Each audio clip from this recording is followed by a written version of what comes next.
তো এতদিন পর্যন্ত পঞ্চায়েতের বিভিন্ন সার্টিফিকেটের জন্য পঞ্চায়েত অফিসে আপনাদের ঘুরতে হতো এবং পঞ্চায়েত অফিস থেকেই অফলাইনের মাধ্যমে সেই সার্টিফিকেট নিতে হতো। সেই জন্য কিন্তু আপনাদের অনেক সময় লাগতো, কিন্তু বর্তমানে পশ্চিমবঙ্গ সরকারের নতুন উদ্যোগে আপনারা এখন থেকে এই সমস্ত সার্টিফিকেট, যেমন income certificate, residence certificate, caste certificate, character সার্টিফিকেটের জন্য অনলাইন আবেদন করতে পারবেন। পাশাপাশি কিন্তু সেই সার্টিফিকেট অনলাইন থেকেই ডাউনলোড করতে পারবেন। তার জন্য এখন থেকে আর পঞ্চায়েত অফিসে সার্টিফিকেটের জন্য ঘোরাঘুরির প্রয়োজন পড়বে না। তাই আজকের এই ভিডিওতে পঞ্চায়েতের বিভিন্ন সার্টিফিকেট আপনি অনলাইন কিভাবে তৈরি করবেন, কিভাবে আবেদন করবেন, কিভাবে সার্টিফিকেট ডাউনলোড করবেন, তার সম্পূর্ণ পদ্ধতি ভিডিওর মাধ্যমে দেখাবো। চাইলে কিন্তু আপনারা বাড়ি বসেই নিজের মোবাইলের মাধ্যমে এই সমস্ত সার্টিফিকেটের জন্য আবেদন করতে পারেন। তো ভিডিওটি প্রত্যেকের জন্য গুরুত্বপূর্ণ, অবশ্যই শুরু থেকে শেষ পর্যন্ত দেখবেন। তার আগে যদি আপনি আমাদের চ্যানেলের নতুন দর্শক হয়ে থাকেন বা সঠিক খবর সবার আগে পেতে চান, তাহলে অবশ্যই ভিডিওর নিচে সাবস্ক্রাইব বাটন দেখতে পাচ্ছেন, সেখানে ক্লিক করে চ্যানেলটিকে সাবস্ক্রাইব করবেন। আর গুরুত্বপূর্ণ ভিডিওর নোটিফিকেশন পাওয়ার জন্য পাশের বেল আইকনটি দেখতে পাচ্ছেন, সেখানে প্রেস করে অল নোটিফিকেশন অন করে রাখবেন। তো পঞ্চায়েতের বিভিন্ন সার্টিফিকেটের জন্য অনলাইন আবেদন করতে হলে আপনার স্মার্টফোন থেকে বা কম্পিউটার থেকে যে কোনো একটি ব্রাউজার আপনারা ওপেন করবেন। ব্রাউজার ওপেন করে সেখানে গিয়ে সার্চ করবেন prd.wb.gov.in, বা চাইলে আপনারা গুগলে এসে সার্চ করতে পারেন পিআরডি বা ডাব্লিউবিপিআরডি লিখে, সেক্ষেত্রে ফার্স্ট লিঙ্ক আপনারা পেয়ে যাবেন prd.wb.gov.in। এই ফার্স্ট লিঙ্কে আপনারা ক্লিক করবেন। ক্লিক করলে কিন্তু অফিসিয়াল যে ওয়েবসাইট, সেই ওয়েবসাইটটা চলে আসবে এবং ওয়েবসাইটে আসার পর ওপরে কিন্তু আপনারা অনেকগুলি অপশন পাবেন, যেমন বাংলার বাড়ি, online GP certificate, panchayat tourism. তো এখান থেকে আপনারা কি করবেন, পঞ্চায়েত সার্টিফিকেটের জন্য এই অনলাইন জিপি সার্টিফিকেট যে অপশন দেখতে পাচ্ছেন, এই অপশনে ক্লিক করবেন। ক্লিক করলে কিন্তু নতুন আরও একটি ওয়েবসাইট আপনার সামনে চলে আসবে। এই ওয়েবসাইটে আসার পর দেখতে পারবেন এখানে চলে এসেছে application to gram panchayat for certificate. তো কোন কোন সার্টিফিকেটের জন্য আবেদন করতে পারবেন, একটা হলো residence certificate, character certificate, income certificate, অর্থাৎ পঞ্চায়েত ইনকাম সার্টিফিকেট কিন্তু অনেকেরই প্রয়োজন পড়ে। সেক্ষেত্রে পঞ্চায়েত ইনকাম সার্টিফিকেট কিন্তু আপনারা অনলাইন থেকেই তৈরি করতে পারবেন। তারপরে same person certificate, distance certificate এবং কাস্ট অথেন্টিকেশন, এই যাবতীয় যে সার্টিফিকেট রয়েছে, এক কথায় পঞ্চায়েতের যাবতীয় যে সমস্ত সার্টিফিকেট রয়েছে, সেই সার্টিফিকেট কিন্তু আপনারা এখন অনলাইন থেকেই তৈরি করতে পারবেন। তো এই নিয়ে কিন্তু আমি আগেও ভিডিও আপলোড করেছি, কিন্তু বর্তমানে ওয়েবসাইটে বিভিন্ন আপডেট এসছে, সেক্ষেত্রে কিন্তু নতুন করে আবারও একটি ভিডিও আপনাদের জন্য তৈরি করছি, যাতে আপনাদের অ্যাপ্লাই করতে সুবিধা হয়। তো প্রথম আপনারা দেখতে পারবেন অ্যাপ্লিকেশন স্ট্যাটাস সার্টিফিকেট ডাউনলোড। তো আপনারা যখন ফর্মটা সাবমিট করবেন, সাবমিট করার পর কিন্তু এখান থেকে এই যে এই অপশনে ক্লিক করে আপনারা সেই অ্যাপ্লিকেশন স্ট্যাটাস দেখতে পারেন এবং পাশাপাশি সার্চ বাই সার্টিফিকেট নাম্বার এবং সার্টিফিকেট নাম্বার দিয়েও কিন্তু আপনারা সার্চ করে সেই সার্টিফিকেট ডাউনলোড করতে পারেন। তো কোন সার্টিফিকেটের জন্য কোন কোন ডকুমেন্ট লাগবে এই নিয়ে কিন্তু আমি আগেই জানিয়েছি। পাশাপাশি এখানে এসেও কিন্তু আপনারা ওয়েবসাইটে এসেও যাবতীয় সার্টিফিকেটের যে ডকুমেন্ট, কোন সার্টিফিকেট অ্যাপ্লাই করতে কোন ডকুমেন্ট লাগবে, সেই ডিটেলস কিন্তু দেওয়া রয়েছে, কোন কোন ডকুমেন্ট লাগবে। পাশাপাশি ফটো যে আপনি আপলোড করবেন, প্রথমে আপনি যে নিজের ফটো আপলোড করবেন, সেই নিজের ফটো সাইজ কিন্তু জেপিজি ফরম্যাটে 100 কেবির মধ্যে হতে হবে এবং ডকুমেন্টের সাইজ, যে ডকুমেন্ট আপনি আপলোড করবেন, আধার কার্ড হতে পারে, ভোটার কার্ড হতে পারে, প্যান কার্ড হতে পারে, সেটা কিন্তু সেই ডকুমেন্টের সাইজ হতে হবে 2 MBর মধ্যে এবং ফরম্যাট হতে হবে পিডিএফ ফরম্যাটে। অর্থাৎ নিজের ফটো আপলোড করবেন 100 MBর মধ্যে জেপিজি ফরম্যাটে এবং ডকুমেন্ট আপলোড করবেন 2 MBর মধ্যে পিডিএফ ফরম্যাটে। এবার যাবতীয় সার্টিফিকেটের অনলাইন আবেদন করার জন্য নিচের দিকে চলে আসবেন, দেখতে পারবেন একটা টার্মস অ্যান্ড কন্ডিশনের অপশন রয়েছে। তো এই যে দেখতে পাচ্ছেন, এই টার্মস অ্যান্ড কন্ডিশনটাকে অ্যাকসেপ্ট করবেন। অ্যাকসেপ্ট করার পরেই কিন্তু চলে আসবে প্রসিডের অপশন। আপনারা এই প্রসিড অপশনে ক্লিক করবেন। তো প্রসিড অপশনে ক্লিক করলে কিন্তু এইরকম একটি অপশন চলে আসবে, সিটিজেন সাইন আপ। তো এখানে কিন্তু শুধুমাত্র আপনাদের ফোন নাম্বার দিতে হবে, কোনো রকম অ্যাকাউন্ট তৈরি করার দরকার নেই, শুধুমাত্র মোবাইল নাম্বার দেবেন। মোবাইল নাম্বার দেওয়ার পর জেনারেট ওটিপি অপশনে ক্লিক করবেন। তো জেনারেট ওটিপি অপশনে ক্লিক করলে কিন্তু আপনি যে ফোন নাম্বার দিলেন, সেই ফোন নাম্বারে একটি 4 সংখ্যার ওটিপি সেন্ড করবে। সেই ওটিপি এখানে বসাবেন, বসানোর পর ভেরিফাই অ্যান্ড প্রসিড অপশনে ক্লিক করবেন। তো ওটিপি সাবমিট করে ভেরিফাই অ্যান্ড প্রসিড অপশনে ক্লিক করলে কিন্তু পরবর্তী আপনার সামনে অ্যাপ্লিকেশন ফর্ম চলে আসবে, দেখতে পাচ্ছেন অ্যাপ্লিকেশন ফর্ম ফর সার্টিফিকেট। এবার কিন্তু যাবতীয় সার্টিফিকেটের জন্য, অর্থাৎ পঞ্চায়েত সার্টিফিকেটের জন্য আপনি অনলাইন আবেদন করতে পারেন। তো পঞ্চায়েত সার্টিফিকেটের অনলাইন আবেদন করতে হলে প্রথমে কিন্তু এখান থেকে ডিস্ট্রিক্ট অর্থাৎ জেলা সিলেক্ট করতে হবে। আপনি কোন জেলার বাসিন্দা সেই জেলা আপনি সিলেক্ট করবেন। সিলেক্ট করার পর ব্লক এখান থেকে সিলেক্ট করবেন, আপনার যে ব্লক সেই ব্লক আপনি সিলেক্ট করবেন। সিলেক্ট করার পর পেয়ে যাবেন গ্রাম পঞ্চায়েত, এখান থেকে আপনারা গ্রাম পঞ্চায়েত সিলেক্ট করবেন। সিলেক্ট করার পর সংসদ, তো সংসদ নাম্বার এখান থেকে সিলেক্ট করবেন।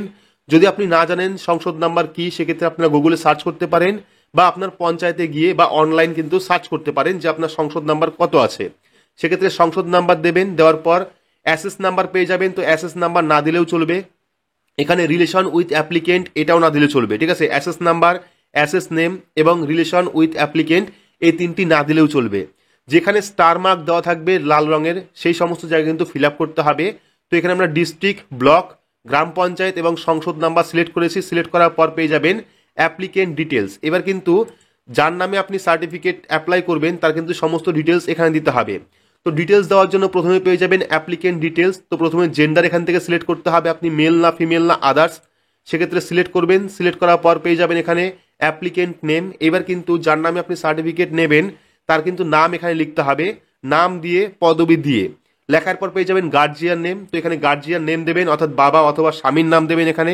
দেওয়ার পর পেয়ে যাবেন রিলেশন উইথ গার্জিয়ান, অর্থাৎ যাকে আপনি অ্যাপ্লিকেন্ট গার্জিয়ান নেমে রাখলেন তার সঙ্গে আপনার সম্পর্ক কি রয়েছে সেটা আপনি সিলেক্ট করবেন এখান থেকে। ফাদার অথবা মাদার বা সন, ডটার, হাজব্যান্ড, স্পাউস যেটাই হন না কেন সেটা আপনি সিলেক্ট করবেন। সিলেক্ট করার পর এখানে ফুল অ্যাড্রেস আপনি লিখবেন, আপনার বাড়ির যে অ্যাড্রেস সেই অ্যাড্রেস এখানে লিখবেন।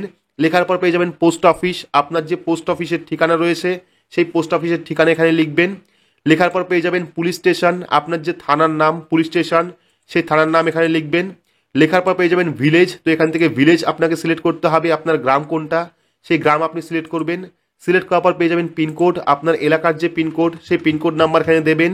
পিনকোড নাম্বার দেওয়ার পর ডেট অফ বার্থ, আপনার আধার কার্ড অনুযায়ী আপনার যে ডেট অফ বার্থ সেটা আপনি সিলেক্ট করবেন। প্রথমে ইয়ার সিলেক্ট করবেন অর্থাৎ বছর, তো এখান থেকে প্রথমে আমরা বছর সিলেক্ট করছি। সিলেক্ট করার পর পেয়ে যাবেন মান্থ, তো এখান থেকে আপনার মাস সিলেক্ট করবেন, আপনার জন্ম মাস এবং জন্ম তারিখ এখান থেকে সিলেক্ট করবেন, তাহলে কিন্তু ডেট অফ বার্থটা এখানে ফিল আপ হয়ে যাবে। ফিল আপ হয়ে যাওয়ার পর এবার দেখতে পারবেন তার ঠিক পাশেই আরও একটি অপশন রয়েছে, বাংলা শংসাপত্র পেতে দয়া করে বাংলায় লিখুন। তো যদি আপনি এই ইংলিশের পাশাপাশি বাংলা চান অর্থাৎ বাংলা লেখা চান সেক্ষেত্রে কিন্তু এখানে বাংলা সিলেক্ট করে আপনি এই ফর্মটাকে ফিল আপ করতে পারেন। তো আপনার সুবিধা হবে ইংলিশে সার্টিফিকেট নেওয়ার জন্য, সেক্ষেত্রে আপনারা ইংলিশেই ফিল আপ করবেন। যদি চাইছেন আপনি বাংলায় সার্টিফিকেট নেবেন সেক্ষেত্রে এখানে বাংলাতে আপনি ফিল আপ করতে পারেন। তো বাংলায় ফিল আপ করার জন্য কিন্তু বাংলা কিবোর্ড আপনাকে ইনস্টল করতে হবে গুগল প্লে স্টোর থেকে।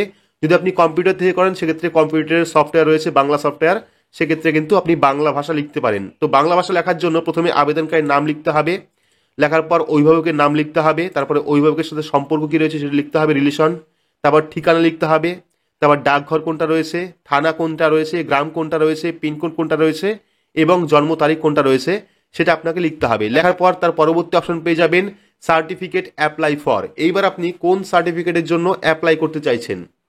তো অনেকগুলি সার্টিফিকেট রয়েছে। প্রথমটা হলো ক্যারেক্টার সার্টিফিকেট। যদি আপনি ক্যারেক্টার সার্টিফিকেটের জন্য আবেদন করতে চান সেক্ষেত্রে ক্যারেক্টার সার্টিফিকেট অপশনে ক্লিক করতে পারেন। যদি আপনি ইনকাম সার্টিফিকেটের জন্য অ্যাপ্লাই করতে চান সেক্ষেত্রে পঞ্চায়েত ইনকাম সার্টিফিকেটের উপর ক্লিক করতে পারেন। যদি আপনি ডিস্টেন্স সার্টিফিকেট নিতে চান সেক্ষেত্রে ডিস্টেন্স সার্টিফিকেট ক্লিক করতে পারেন। যদি আপনি কাস্ট সার্টিফিকেট অ্যাপ্লাই করতে চান সেক্ষেত্রে কাস্ট সার্টিফিকেট ক্লিক করতে পারেন। যদি আপনি সেম পার্সন সার্টিফিকেট অ্যাপ্লাই করতে চান সেক্ষেত্রে সেম পার্সন সার্টিফিকেট আপনি অ্যাপ্লাই করতে পারেন। তো এখান থেকে আমরা দেখাবো পঞ্চায়েত ইনকাম সার্টিফিকেট, সেক্ষেত্রে আমরা শুধুমাত্র পঞ্চায়েত ইনকাম সার্টিফিকেটই সিলেক্ট করব। সিলেক্ট করার পর পেয়ে যাবেন প্রথমেই অ্যানুয়াল ইনকাম। তো এখানে কিন্তু আপনাকে প্রথমে আপনার বাৎসরিক যে ইনকাম রয়েছে আপনার মানে যিনি সার্টিফিকেট তৈরি করবেন তার কিন্তু অ্যানুয়াল যে ইনকাম বাৎসরিক যে ইনকাম সেটা লিখতে হবে। 1 লাখ হতে পারে, 1.5 লাখ হতে পারে, 2 লাখ হতে পারে, সেটা আপনি দিয়ে দেবেন। দিয়ে দেওয়ার পর ইনকাম সোর্স অর্থাৎ কোন পদ্ধতিতে বা কোন কাজ থেকে আপনি টাকা ইনকাম করছেন, কি কাজ করেন সেটা আপনাকে লিখতে হবে এখানে। লেখার পর পেয়ে যাবেন এখানে মোবাইল নাম্বার অটোমেটিক চলে আসবে, হোয়াটসঅ্যাপ নাম্বার চাইলে দিতে পারেন, না হলে নাও দিতে পারেন, এবং পরবর্তী রয়েছে ইমেল অ্যাড্রেস, চাইলে দিতে পারেন না হলে নাও দিতে পারেন। তো ইমেল অ্যাড্রেসের পরে রয়েছে সিলেক্ট ডকুমেন্ট। তো এখান থেকে ডকুমেন্ট আপনাকে সিলেক্ট করতে হবে। তো দেখতে পাচ্ছেন সিলেক্ট ডকুমেন্ট 1, তো এখান থেকে ডকুমেন্ট আপনারা সিলেক্ট করবেন। তো এখানে কিন্তু বিভিন্ন সার্টিফিকেটের জন্য আলাদা আলাদা ডকুমেন্ট রয়েছে, সেক্ষেত্রে আপনারা দেখে নেবেন কোন সার্টিফিকেট আপনি তৈরি করছেন এবং তার জন্য কোন কোন ডকুমেন্টের প্রয়োজন পড়ছে। তো ফার্স্ট ডকুমেন্টে আমরা আধার কার্ড সিলেক্ট করলাম, ঠিক আছে। সিলেক্ট করার পর এখানে ডকুমেন্ট নাম্বার দিতে হবে, অর্থাৎ আপনার আধার কার্ডের যে নাম্বার বা আপনি যে ডকুমেন্ট সিলেক্ট করলেন এখানে সেই ডকুমেন্টের নাম্বার দেবেন। নাম্বার দেওয়ার পর আপলোড ডকুমেন্ট দেখতে পাচ্ছেন পিডিএফ ফরম্যাটে হতে হবে 2 MBর মধ্যে। তো এখানে আপনি যে ডকুমেন্ট সিলেক্ট করবেন এই চুজ ফাইল অপশনে ক্লিক করবেন, আপনার গ্যালারি ওপেন হবে। সেই ডকুমেন্ট কিন্তু আপনাকে আপলোড করতে হবে। ডকুমেন্ট আপলোড করার পর পেয়ে যাবেন সিলেক্ট ডকুমেন্ট টু। এবার ডকুমেন্ট টুতে আপনাকে সিলেক্ট করতে হবে এখানে আপনি কোন ডকুমেন্ট দেবেন। তো দুই জায়গায় আমি আধার কার্ড দিচ্ছি, সেক্ষেত্রে আমরা এখানে আধার কার্ড সিলেক্ট করব। সিলেক্ট করার পর ডকুমেন্ট নাম্বার টুতে আমরা আবারও কিন্তু আধার কার্ডের নাম্বার দেব। তো এখানে মনে রাখবেন যে ডকুমেন্ট আপনি সিলেক্ট করবেন সেই ডকুমেন্টের নাম্বার এখানে লিখবেন। লেখার পর কিন্তু আবারও আপনাকে ডকুমেন্ট আপলোড করতে হবে পিডিএফ ফরম্যাটে 2 MBর মধ্যে। তো ডকুমেন্ট আপলোড করার জন্য চুজ ফাইল অপশনে ক্লিক করবেন, আপনার গ্যালারি ওপেন হবে, সেখান থেকে আপনার যে ডকুমেন্ট সেই ডকুমেন্ট আপনি আপলোড করবেন। আপলোড করার পর দেখতে পাচ্ছেন জিএস নাম্বার, তো এটা দেওয়ার দরকার নেই, এই ডকুমেন্ট আপলোড করার দরকার নেই, শুধুমাত্র ওপরের দুটো ডকুমেন্ট আপলোড করলেই চলবে। এবং পরবর্তী অপশন আপনি পেয়ে যাবেন upload applicant photo size maximum 100 KB। তো এখানে কিন্তু এইবার যিনি আবেদন করছেন তার একটি রিসেন্ট ফটো কিন্তু আপলোড করতে হবে 100 KBর মধ্যে। তো সেক্ষেত্রে ফটো আপলোড করার জন্য চুজ ফাইল অপশনে ক্লিক করবেন, আপনার গ্যালারি ওপেন হবে, সেখান থেকে আপনার যে ফটো সেই ফটো আপনি আপলোড করে দেবেন। তো এবার অনেক সময় দেখবেন বিভিন্ন পোর্টালে ডকুমেন্ট আপলোড করার সময় কিন্তু আপনার ডকুমেন্টের সাইজটা অনেক বড় হয়ে যায়, সেক্ষেত্রে কিন্তু ডকুমেন্টের সাইজটা কমাতে হয়। সেক্ষেত্রে যদি আপনার ডকুমেন্টের সাইজ বড় হয়ে থাকে আপনি শুধুমাত্র গুগলে এসে সার্চ করবেন পিডিএফ কম্পোজার, ঠিক আছে। তো পিডিএফ কম্পোজার লিখে সার্চ করলে কিন্তু আপনারা বিভিন্ন ওয়েবসাইট পেয়ে যাবেন, সেখান থেকে যে কোনো একটি ওয়েবসাইট আপনি সিলেক্ট করবেন। সিলেক্ট করার পর অফিসিয়াল যে ওয়েবসাইটে আসার পর এখান থেকে সিলেক্ট পিডিএফ অপশনে ক্লিক করে আপনার যে ডকুমেন্ট আপনি আপলোড করবেন বা যে ডকুমেন্টের সাইজ আপনি ছোট করতে চাইছেন সেই ডকুমেন্টটাকে সিলেক্ট করবেন এবং পিডিএফ সাইজ আপনি কত রাখবেন, অর্থাৎ যদি 100 KBর মধ্যে পিডিএফ সাইজ হতে হয় সেক্ষেত্রে আপনি এখানে 100 লিখবেন। লেখার পর কম্পোজ অপশনে ক্লিক করবেন, আপনার যত বড় ফাইলই হোক না কেন সেটা কিন্তু 100 KBর মধ্যে চলে আসবে এবং সরাসরি আপনি সেই ফাইলটাকে ডাউনলোড করে নেবেন। ডাউনলোড করার পর কিন্তু এখানে আপনি আপলোড করে দেবেন। তো এখানে বিভিন্ন ডকুমেন্ট আমরা আপলোড করে দিচ্ছি। তো এখানে কিন্তু সবগুলো ডকুমেন্ট আমরা আপলোড করেছি, পাশাপাশি নিজের ফটোও কিন্তু এখানে আপলোড করেছি। আপলোড করার পর সাবমিট অপশনে ক্লিক করবেন। তো সাবমিট অপশনে ক্লিক করলেই কিন্তু পরবর্তী এইরকম একটি পেজ চলে আসবে যেখানে থাকবে অ্যাপ্লাই সার্টিফিকেট টাইপ। এখানে সার্টিফিকেট টাইপ দেখতে পারবেন, কোন সার্টিফিকেট আপনি অ্যাপ্লাই করলেন, পাশাপাশি অ্যাপ্লিকেন্ট নেম রয়েছে এখানে এবং এখানে রয়েছে অ্যাপ্লাই ডেট, কবে নাগাদ আপনি অ্যাপ্লাই করেছেন সেই ডেট চলে আসবে এবং স্ট্যাটাস দেখতে পাচ্ছেন পেন্ডিং ফর অ্যাপ্রুভাল। তো এটা কিন্তু পেন্ডিং রয়েছে, যেহেতু আমরা এইমাত্র আবেদন করলাম সেক্ষেত্রে কিন্তু পেন্ডিং দেখাবে এবং অ্যাকশনে আপনি একটি লোগো দেখতে পারবেন, সেই লোগোর উপর ক্লিক করবেন। ক্লিক করলে কিন্তু আপনার ডিটেলস আপনি দেখতে পারবেন। পাশাপাশি কিন্তু যখনই অ্যাকশন অপশন আসবে সেখানে কিন্তু আপনারা সার্টিফিকেট ডাউনলোডের অপশন পাবেন। সেই ডাউনলোড অপশনে ক্লিক করে কিন্তু আপনার সার্টিফিকেটটাকে ডাউনলোড করতে পারবেন যখন সেটা অ্যাপ্রুভ হয়ে যাবে। তো অ্যাপ্লিকেশনের স্ট্যাটাস দেখার জন্য আপনারা অ্যাপ্লিকেশন স্ট্যাটাস অপশনে ক্লিক করবেন। ক্লিক করলে এরকম পেজ চলে আসবে যেখানে কিন্তু আপনার প্রোফাইলেই যে সার্টিফিকেট আপনি অ্যাপ্লাই করলে এই সার্টিফিকেটের ডিটেলস চলে আসবে এবং এখান থেকে অ্যাকশন বাটনে দেখতে পারবেন ডাউনলোড অপশন চলে আসবে। যখন ফর্মটা অ্যাপ্রুভ হয়ে যাবে তখন কিন্তু অ্যাকশনে আপনারা ডাউনলোড বাটন দেখতে পারবেন এবং সেখান থেকে আপনার যে সার্টিফিকেট সেই সার্টিফিকেট আপনি খুব সহজে ডাউনলোড করতে পারবেন। তো এভাবেই কিন্তু পঞ্চায়েতের বিভিন্ন সার্টিফিকেটের জন্য আপনারা অনলাইন আবেদন করতে পারেন। সম্পূর্ণ স্টেপ দেখালাম কিভাবে অ্যাপ্লাই করতে হয়, কিভাবে ফর্ম ফিল আপ করতে হয়, কোন কোন ডকুমেন্টের প্রয়োজন পড়ে, কিভাবে সার্টিফিকেট ডাউনলোড করবেন, কিভাবে স্ট্যাটাস চেক করবেন। তো ভিডিওটি আপনাদের কেমন লাগলো অবশ্যই কমেন্ট বক্সে কমেন্ট করে জানাবেন। ভিডিওটি ভালো লাগলে লাইক করবেন, চ্যানেলটিকে সাবস্ক্রাইব করে পাশে রাখা বেল আইকনটি প্রেস করে নোটিফিকেশন অল করে রাখবেন। সবার সুবিধার্থে ভিডিওটি শেয়ার করবেন। তো আজকের মতো এইটুকুই, ধন্যবাদ।